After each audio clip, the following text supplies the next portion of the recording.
बोला गया कि भाई एक रेक्टेंगुलर गार्डन है जिसकी डायमेंशन हमें दे रखी है, एक जो रास्ता है 3 मीटर जो कि गार्डन के बाहर से बनाया गया है, तो आपको बताना है कि पाथ का एरिया क्या होगा। कुछ इस तरीके से मान लो ये आपके पास एक रेक्टेंगुलर गार्डन है, अच्छे से मैं इसको ड्रॉ कर देता हूँ।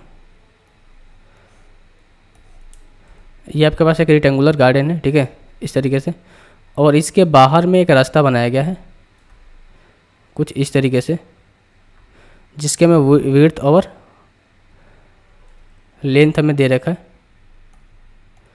अगर मैं इस दूसरे कलर से इसको करूं, देखो ये आपका क्या है, रास्ता है। तो जो हमें रेक्टेंगल की डायमेंशन दे रखी है 480 इंटू 160, और जो इसकी हमें डायमेंशन दे रखी है जो मार्ग है वो क्या है, 3 मीटर चौड़ा है, ठीक है, 3 मीटर चौड़ा है, यानी कि 3 मीटर ये भी है, 3 मीटर ये भी है, और 3 मीटर ये भी है, और 3 मीटर आपका ये भी है, यानी कि वर्गाकार शेप का जो ये रास्ता है ये बनाया गया है। तो अगर मैं इस पूरे रेक्टेंगल की बात करूँ तो 480 मीटर इसकी क्या है आपका, 480 मीटर इसके लेंथ है। तो अगर मैं पूरे जो ये आपको दिखाई दे रहा है ना ये ऑरेंज कलर, अगर मैं इस पूरे ऑरेंज कलर की जो रेक्टेंगल है, अगर मैं इसका एरिया और जो ब्लैक कलर का रेक्टेंगल है इसका एरिया दोनों को माइनस कर दूँ तो जो रास्ता है इसका हमें एरिया निकल कर आ जाएगा। तो मैं बात करूँ यहाँ इसकी लेंथ की, तो ये कितना हो जाएगा 480, 3 मीटर यहाँ पर, 3 मीटर यहाँ पर, कितना हो जाएगा 3 3 6, यानी कि 486 मीटर।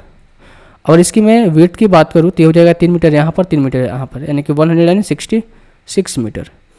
उसी तरीके से मैं अगर L2 की बात करूँ, यानी कि ब्लैक कलर की बात करूँ, तो इसके मैं लेंथ दे रखी है 480 मीटर एंड विड्थ दे रखी है कितनी, 160 मीटर।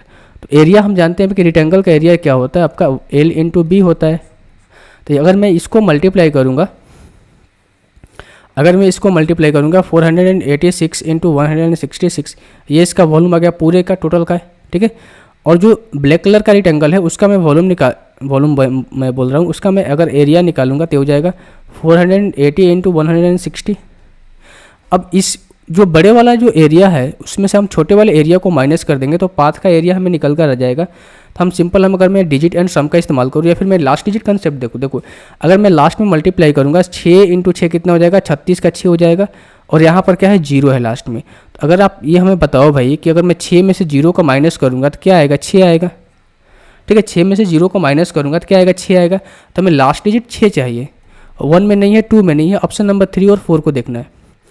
अगर मैं डिजिट एंड सम यहाँ से इस्तेमाल करूँ तो हो जाएगा 8 और 4 12, 12 और 6 कितना होता है 18, 18 का होता है आपका 9, 6 6 12 13, 13 का कितना होता है भाई आपका 4। तो 9 इंटू 4 करें कितना 36, 36 का कितना हो जाएगा 9। यहाँ पर डिजिट एंड सम 9 आ रहा है। अगर मैं इसको देखूँ तो ये आपका 160 है यहाँ से, 8 और 4 12, 12 का होता है 3, 6 1 7। अगर मैं इन दोनों को मल्टीप्लाई करूँ तो 70 के 21 का होता है 3, यानी कि 6 माइनस हम 3 करेंगे, 6 माइनस 3 करेंगे कितना, 9 माइनस 3 करेंगे कितना जाएगा आपका 6।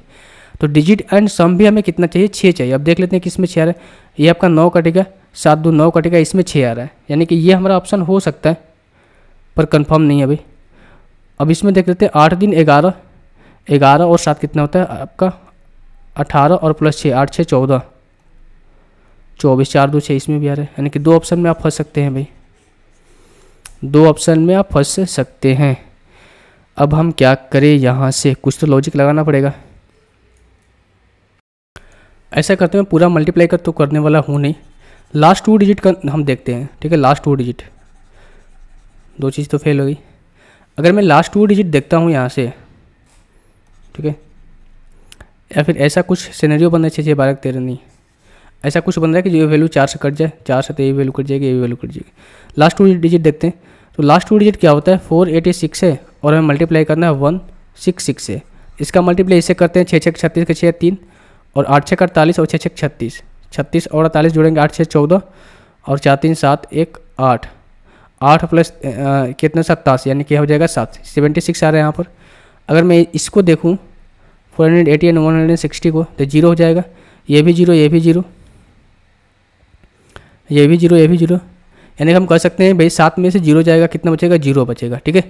देखो भाई 76 है ना, और यहाँ पर कितना है डबल 0 रहा है। तो अगर मैं 76 में से डबल 0 माइनस करूँगा तो लास्ट 2 डिजिट हमें 76 आना चाहिए, 76 आना चाहिए, और 76 ऑप्शन नंबर 3 में नहीं है, 4 में, यही हमारा आंसर हो जाएगा। जब आप इसको माइनस करोगे, इसमें से इसको माइनस करोगे तो जो वैल्यू आएगी 3876 सेंटीमीटर स्क्वायर, मीटर में तो मीटर स्क्वायर। तो जो पाथ का एरिया आएगा भाई कितना आएगा 3876 मीटर स्क्वायर, ऑप्शन नंबर 4। तो मुझे उम्मीद है क्वेश्चन आपको समझ में आया होगा।